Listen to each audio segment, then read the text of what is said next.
眼前这件金器便是被收藏在四川成都金沙遗址博物馆的太陽神鳥，它所對應的金沙文明有3000年左右的歷史，正對應中原王朝的商周時期。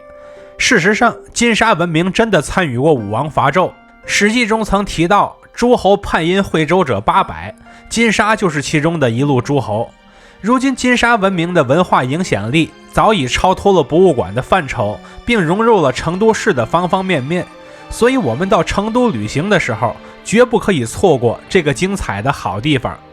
現在我這是到金沙遺址博物館的入口了啊，這也是我第2次來金沙遺址博物館。第一次來是2019年的事兒，那時候還不懂得拍視頻啊，這次咱們拍成視頻記錄一下。我是2025年1月去的，進門時可以先預覽一下導覽圖，重點無外乎陳列館和遺跡館這2處。首先我們直奔遺跡館，這邊展出的是金沙遺址祭祀區的現場，其年代為商代晚期至春秋早期。我們在現場看到的是一個又一個的方坑，常去博物館的朋友都知道，這個叫做探方，是在發掘區內挖出的正方小格，屬於是常用的遺址發掘方法。地上還貼着帶小圓圈的數字，這個就是對地層的區分。發掘這種古老遺跡的時候，往往會穿越很多土層，就需要貼上標籤，以區分不同土層的朝代。此外，現場還有電子屏幕，對這個知識點做了科普，路過時可以順便看一看。這邊曾出土過好幾噸象牙，其中夾雜着其他動物的角和骨。根據專家考證，這些東西都是古代金沙先民所用過的祭祀之物。最後這邊還展示了重要文物的出土地點，不過看這些也看不出什麼來，待會兒還是重點看文物本體了。至此我們就逛完了金沙遺跡館，下一站我們準備奔向陳列館，然後爬上一大組高高的樓梯，奔向陳列館的第1展廳。按照慣例，這邊也展出了大量的獸骨、獸腳、獸牙，但和剛才的象牙大坑一比，這都不算稀罕物，就不細看了。但周邊的大型木頭化石就比較珍貴了。其實剛才的遺址區還有更大的木頭化石，但估計是根系龐雜，不容易摳出來，所以選擇就地展出。現在我們來到第2展廳，一進門就是金沙遺址的沙盤，後面展示的房屋是金沙遺址的木骨泥牆建築的復原版，屬於是普通人的住所，一般都是20平的小屋。感覺現在有些村裡的土坯房仍然是這樣的畫風。後面是對灰坑的展示，我們之前了解過灰坑的概念，說白了就是堆生活垃圾的地方，一眼望去全是打碎的陶器，但也不盡然如此，因為附近的很多完整陶器也是從灰坑裡救出來的。再往后是各種工具，其中以骨器、木器為主，但往深處看還能發現少許的青銅器，看來是多種器具並行的。它們的周邊則是各種各樣的金飾品，上面有很多捶打刻畫的冷加工痕迹，當時熱加工還不成熟呢。這些金飾的材料就源於當地的沙金，要麼叫金沙遺址呢。下一組是關於大型建築遺跡的記錄，畢竟博物館放不開那麼多，所以先用視頻展示。至於給觀眾看的實物，則是一些保存較為完好的木構件，其中有一塊像是面具形狀的，不知是碰巧長成這樣了，還是故意做成這樣的。然後則是玉器和玉料，前面沒有加工痕迹的那些五顏六色的石頭就是玉料，後面那些有加工痕迹的便是玉器了。其中還有一些沒加工完畢的半成品，就給埋在地下，並被保留到今天了。最後是金沙遺址的墓葬展示，金沙遺址中共發現過2000多座墓葬，其中窮人以陶器、石器陪葬，富人則用玉器、青銅器陪葬。至於這幾個被搬進博物館的墓葬，其墓主明顯不是什麼有錢人，因為隨葬品很簡單。至此我們就逛完了第2展廳，現在我們來到第3展廳。首先看到的是一個很小的銅立人，這是一個身穿長袍、頭上戴冠、雙手向前環抱的人物，一般将其視為部落裡的巫師。另外你發現沒有，他和3星堆青銅立人的造型很像，而且這2個文明的地理距離也很近，必定有更多的交流以及相似之處。再往前走一段，就看到了一組被单獨展出的象牙。我們之前說過，金沙遺址出土了幾噸的象牙，有完整的象牙，也有被改造後的象牙工藝品。附近展出的切片就是工藝品，而這個區域的幾根完整象牙則被封在了化學藥物裡，想來是為了不讓它接觸空氣。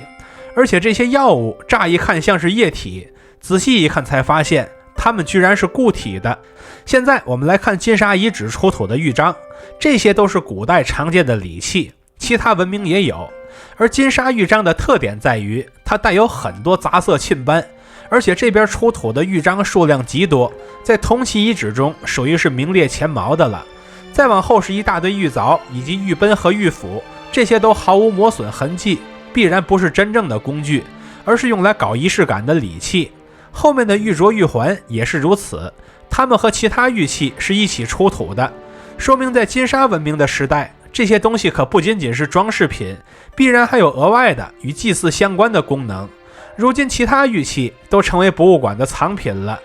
再往後是一大堆美石，說白了就是颜值高的石头。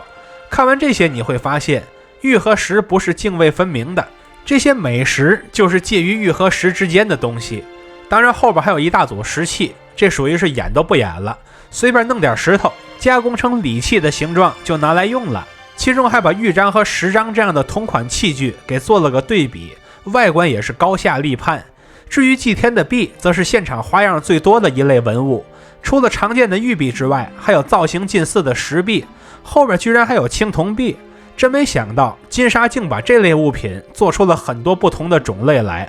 再往後還有少許的金器，金沙遺址這名字不是白叫的，人們是會從沙中採金的。我們能從現場的金器中看到比較明顯的捶打冷加工痕迹，其中有一件金器像是能獨立使用的，而其他金器看着就很像是用來貼片的。至此我們就逛完了第3展厅，現在我們來到第4展厅。這個展厅的藏品數量比上個展廳少，但幾乎每一件都很精美，屬於是金沙的重器。我們先來看一件顏色清脆的玉戈，它的外觀比較完好，並没有什麼損壞。如果仔細看頸部，還能發現交叉的菱形紋。此外，博物館說中原夏商也有類似的玉戈，然後我翻了翻，發現殷墟還真有這類東西，這就是2個文明彼此間有過聯繫的實物證據。然後是一件黑紅的大玉戈，它這個材料現在一般被稱為多色玉，和平時纯被沁斑改变顏色的玉戈是不太一樣的。除此之間，它中間還凸起了3道高脊，這個造型也是比較特殊的。再往後是一件翠綠的玉圭，這也是古代的禮器，一般分為尖手圭、平手圭2類。眼前這件沒有尖的，當然就是平手玉圭了。後面是一件肩扛象牙人形紋玉章，我們湊近了仔細看，發現靠上的那處抽象花紋就是肩扛象牙的人形紋。之前看到的大象牙堆就是金沙先民這麼一點一點扛出來的。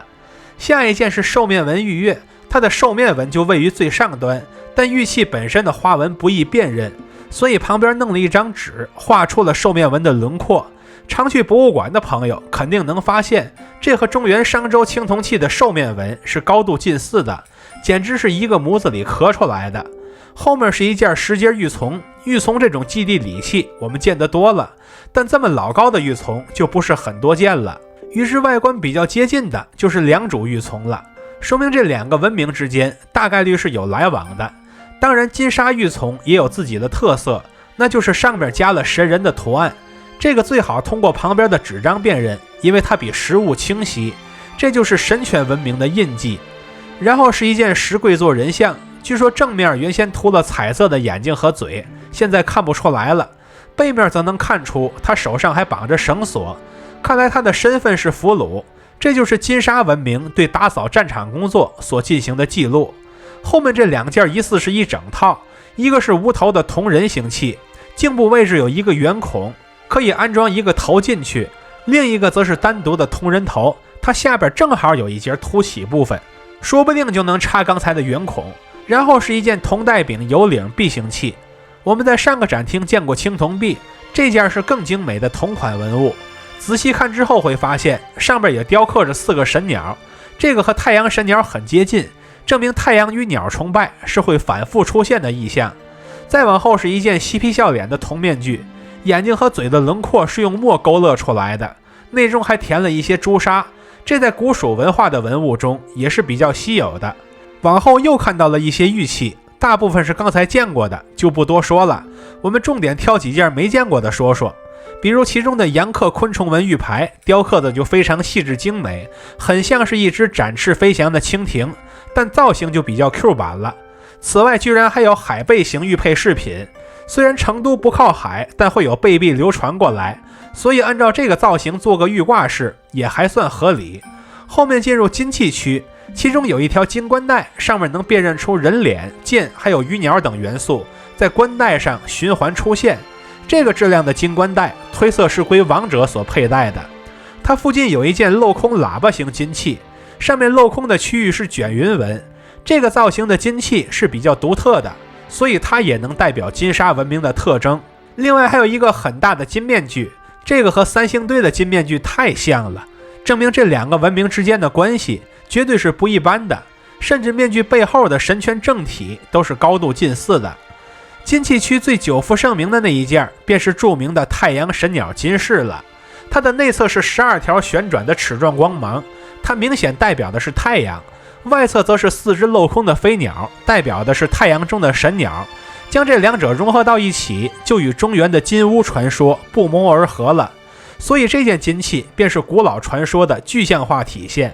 而周邊的展覽則是圍繞太陽神鳥所展開的。古人認為東升西落的太陽之內有一隻金烏在驅動，所以這隻神鳥可以和太陽一起成為被崇拜的對象。除了太陽神鳥之外，三星堆的青铜太陽輪也是這種崇拜的具象化體現。